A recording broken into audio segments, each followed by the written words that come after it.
Evolutionary theory requires that small, random changes can explain everything we see. But it can't. Is Genesis History was a movie that came out in 2017 filled with young Earth creationist propaganda. In this short clip titled, Why is Evolution Impossible?, Dr. Rob Carter attempts to explain why 150 plus years of scientific progress is all nonsense. Let's see how he does.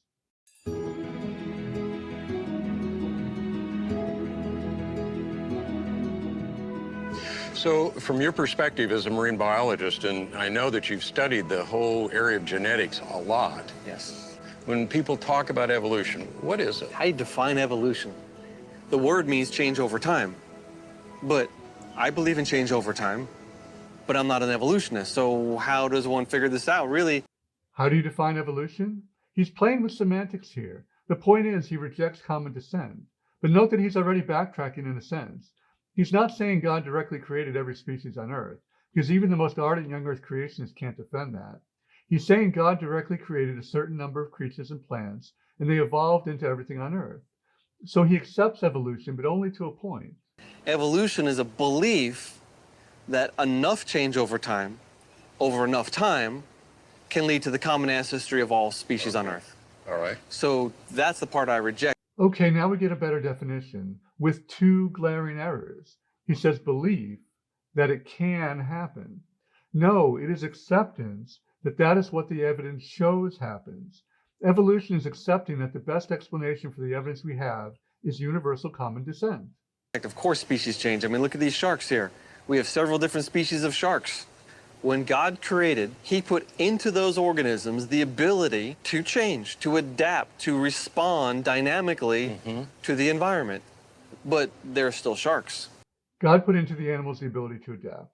Okay, so why did he place a barrier into species to stop them from adapting beyond a certain point if selective pressures are present? And where is the evidence for that? Young Earth creationists never answered that question. And when we look at the fossil record, they're still sharks. You know, people have heard the phrase the missing link, and they usually think of between man and monkeys. No, there's missing links between almost every major group of animal and almost every other major group of animal and plant, even bacteria, throughout the entire fossil record. Okay, missing links. This is sophistry, because as Dr. Carter well knows, we have transitional fossils galore. So here's how the game is played. You have two animals, A and E. They say, well, there's a missing link. You need a transitional fossil between A and E. Well, then we find C, between A and E.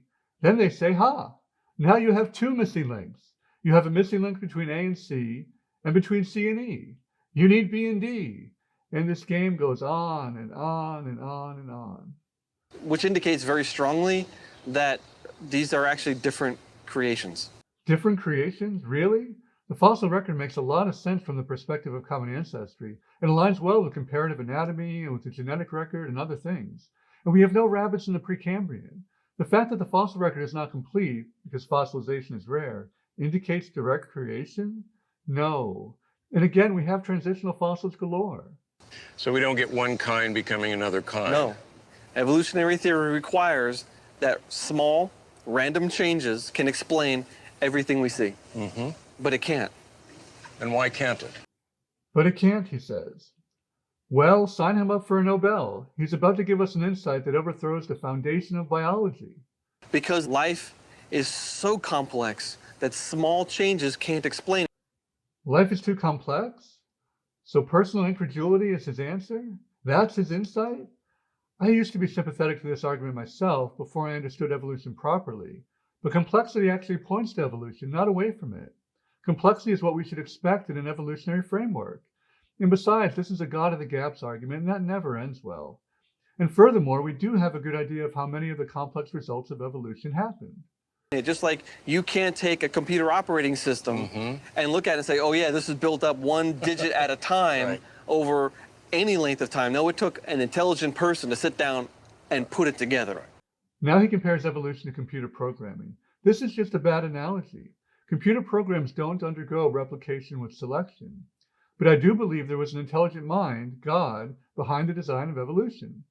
Although I acknowledge that it could have happened in theory without a God. Well, I can guarantee you, as one who was in that world, that if anyone in the area of computer science were to say, if we just randomly change some things in this operating system, it'll get better, I mean, no one would agree with that. Again, not an applicable analogy. Computer operating systems and biological environments are not sufficiently similar to serve as a basis for comparison here. No, we're not going to get the shark to evolve into a bird. Well, a shark does not give birth to a bird, but we do have fantastic evidence that birds evolved from theropod dinosaurs. The fossil evidence is really compelling. Dr. Carter, you should read some of these books, and these are only some I pulled off my bookshelf. You have access to journal articles too. Surely you can see that evolution eventually produces large changes. That the number of changes and the types of changes are not something that you can do one change at a time. This is nonsensical. The way you arrive at large changes is one step at a time. He just asserts it doesn't work that way? Why not? He already says he accepts small changes, and that big changes like shark birthing a bird don't happen. I don't make sense of this.